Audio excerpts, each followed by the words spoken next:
de Machado de Assis, Dom Casmurro, capítulo 68. Adiemos a virtude. Poucos teriam ânimo de confessar aquele meu pensamento da rua de Mata-Cavalos. Eu confessarei tudo o que importar à minha história. Montaigne escreveu de si: Ce ne sont pas mes gestes que j'écris, c'est moi, c'est mon essence. Ora, há só um modo de escrever a própria essência, é contá-la toda, o bem e o mal. Tal faço eu, à medida que me vai lembrando e convindo à construção ou reconstrução de mim mesmo. Por exemplo, agora que contei um pecado, diria com muito gosto alguma bela ação contemporânea, se me lembrasse, mas não me lembra. Fica transferida a melhor oportunidade. Nem perderás em esperar, meu amigo. Ao contrário, acode-me agora que não só as belas ações são belas em qualquer ocasião, como são também possíveis e prováveis, pela teoria que tenho dos pecados e das virtudes, não menos simples que clara. Reduz-se a isto, que cada pessoa nasce com um certo número deles e delas, aliados por matrimônio para se compensarem na vida.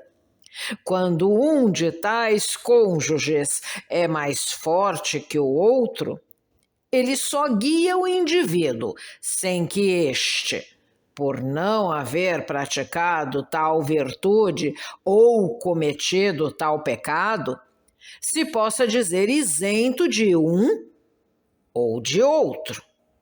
Mas a regra é dar-se à prática simultânea dos dois, com vantagem de portador de ambos, e alguma vez com resplendor maior da terra e do céu.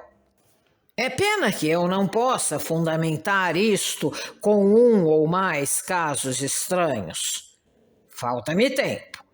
Pelo que me toca, é certo que nasci com alguns daqueles casais e naturalmente ainda os possuo.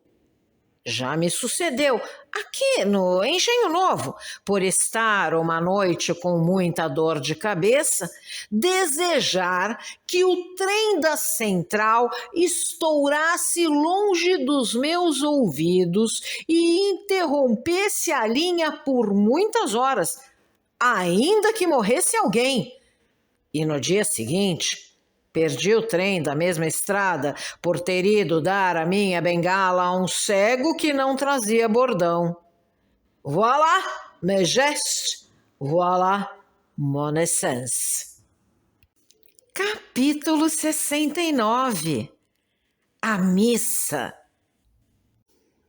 Um dos gestos que melhor exprimem a minha essência foi a devoção com que corri no domingo próximo a ouvir missa em Santo Antônio dos Pobres. O agregado quis ir comigo e principiou a vestir-se, mas era tão lento nos suspensórios e nas presilhas que não pude esperar por ele. Demais, eu queria estar só. Sentia necessidade de evitar qualquer conversação que me desviasse o pensamento do fim a que ia, e era reconciliar-me com Deus, depois do que se passou no capítulo 67. Nem era só pedir-lhe perdão do pecado, era também agradecer o restabelecimento de minha mãe e, visto que digo tudo, fazê-lo renunciar ao pagamento da minha promessa. Jeová, posto que divino, ou por isso mesmo, é um Rothschild, muito mais humano, e não faz moratórias, perdoa as dívidas integralmente, uma vez que o devedor queira deveras emendar a vida e cortar nas despesas. Ora, eu não queria outra coisa. Dali em diante, não faria promessas que não pudesse pagar. E pagaria logo as que fizesse. Ouvi missa. Ao levantar a Deus, agradeci a vida e saúde de minha mãe. Depois, pedi perdão do pecado e relevação da dívida e recebi a bênção final do oficiante como um ato solene de reconciliação. No fim, lembrou-me que a igreja estabeleceu no confessionário um cartório seguro e na confissão o mais autêntico dos instrumentos para o ajuste de contas morais entre o homem e Deus. Mas a minha incorrigível timidez me fechou essa porta certa. Receei não achar palavra com que dizer ao confessor o meu segredo. Como o homem muda, hoje chego a publicá-lo. Capítulo 70. Depois da missa. Rezei ainda, persignei-me, fechei o livro de missa e caminhei para a porta. A gente não era muita, mas a igreja também não é grande e não pude sair logo, mais devagar. Havia homens e mulheres, velhos e moços, sedas e chitas, e provavelmente olhos feios e belos, mas eu não vi uns nem outros. Ia na direção da porta, com a onda, ouvindo as saudações e os cochichos. No adro, onde se fez claro, parei e olhei para todos. Vi então uma moça e um homem que saíam da igreja e pararam. E a moça olhava para mim, falando ao homem, e o homem olhava para mim, ouvindo a moça. E chegaram-me estas palavras: Mas que queres? Queria saber dela, papai. Pergunte. Era sinhazinha Sancha, a companheira de colégio de Capitu, que queria notícias de minha mãe. O pai veio a mim. Disse-lhe que estava restabelecida. Depois saímos, mostrou-me a casa dele, e como eu vinha na mesma direção, viemos juntos. Gurgel era homem de 40 anos ou pouco mais, com propensão a engrossar o ventre. Era muito obsequioso. Chegando à porta da casa, quis por força que eu fosse almoçar com ele. Obrigado, mamãe espera-me. Manda-se lá um preto dizer que o senhor fica almoçando e irá mais tarde. Venho outro dia. Sinhazinha Sancha, voltada para o pai, ouvia e esperava. Não era feia, só se lhe podia notar a semelhança do nariz, que também acabava grosso, mas há feições que tiram a graça de uns para dá-la a outros. Vestia simples. Gurgel era viúvo e morria pela filha. Como eu recusasse o almoço, quis que descansasse alguns minutos. Não pude recusar e subi. Quis saber a minha idade, os meus estudos, a minha fé e dava-me conselhos para o caso de vir a ser padre. Disse-me o número do armazém, Rua da Quitanda. Enfim, despedi-me. Veio ao patamar da escada. A filha deu-me recomendações para a Capitu e para minha mãe. Da rua, olhei para cima. O pai estava à janela e fez-me um gesto largo de despedida. Capítulo 71. Visita de Escobar. Em casa, tinham já mentido, dizendo à minha mãe que eu voltara e estava mudando de roupa. A missa das 8 já há de ter acabado. Bentinho devia estar de volta. Teria acontecido alguma coisa, Mano Cosme? Mandem ver. Assim falava ela de minuto a minuto, mas eu entrei e comigo a tranquilidade. Era o dia das boas sensações. Escobar foi visitar-me e saber da saúde de minha mãe. Nunca me visitara até ali, nem as nossas relações estavam já tão estreitas como vieram a ser depois.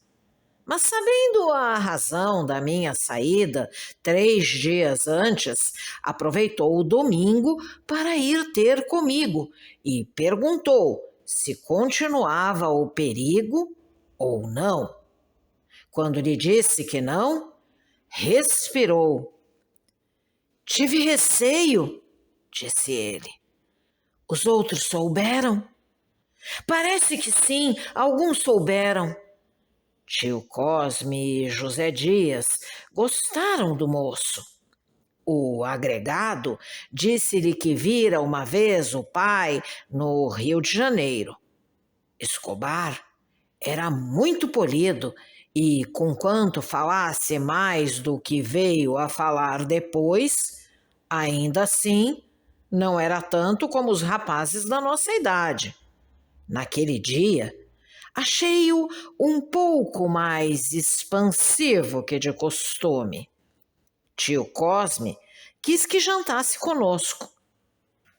Escobar refletiu um instante e acabou dizendo que o correspondente do pai esperava por ele. Eu, lembrando-me das palavras do Gurgel, repeti-as. Manda-se lá um preto dizer que o senhor janta aqui e irá depois. Tanto incômodo. Incômodo nenhum, interveio tio Cosme. Escobar aceitou e jantou. Notei que os movimentos rápidos que tinha e dominava na aula, também os dominava agora, na sala como na mesa. A hora que passou comigo foi de franca amizade. Mostrei-lhe os poucos livros que possuía. Gostou muito do retrato de meu pai. Depois de alguns instantes de contemplação, virou-se e disse-me: vê-se que era um coração puro. Os olhos de Escobar, claros, como já disse, eram dulcíssimos. Assim os definiu José Dias, depois que ele saiu. E mantenho esta palavra, apesar dos 40 anos que traz em cima de si. Nisto, não houve exageração do agregado. A cara rapada mostrava uma pele alva e lisa. A testa é que era um pouco baixa, vindo a risca do cabelo quase em cima da sobrancelha esquerda. Mas tinha sempre a altura necessária para não afrontar as outras feições, nem diminuir a graça delas. Realmente era interessante de rosto, a boca fina e chocarreira, o nariz curvo e delgado. Tinha o cestro de sacudir o ombro direito de quando em quando, e veio a perdê-lo desde que um de nós lhe notou, um dia, no seminário. Primeiro exemplo que vi de que um homem pode corrigir-se muito bem dos defeitos miúdos. Nunca deixei de sentir tal ou qual desvanecimento em que os meus amigos agradassem a todos. Em casa, ficaram querendo bem a Escobar. A mesma prima Justina achou que era um moço muito apreciável, apesar... Apesar de quê? Perguntou-lhe José Dias, vendo que ela não acabava a frase. Não teve resposta e nem podia tê-la. Prima Justina provavelmente não viu defeito claro ou importante no nosso hóspede. O apesar era uma espécie de ressalva para algum que lhe viesse a descobrir um dia, ou então foi obra de uso velho que a levou a restringir onde não achara restrição. Escobar despediu-se logo depois de jantar. Fui levá-lo à porta, onde esperamos a passagem de um ônibus. Disse-me que o armazém do correspondente era na Rua dos Pescadores e ficava aberto até às 9 horas. Ele é que se não queria demorar fora. Separamo-nos com muito afeto. Ele, de dentro do ônibus, ainda me disse adeus com a mão.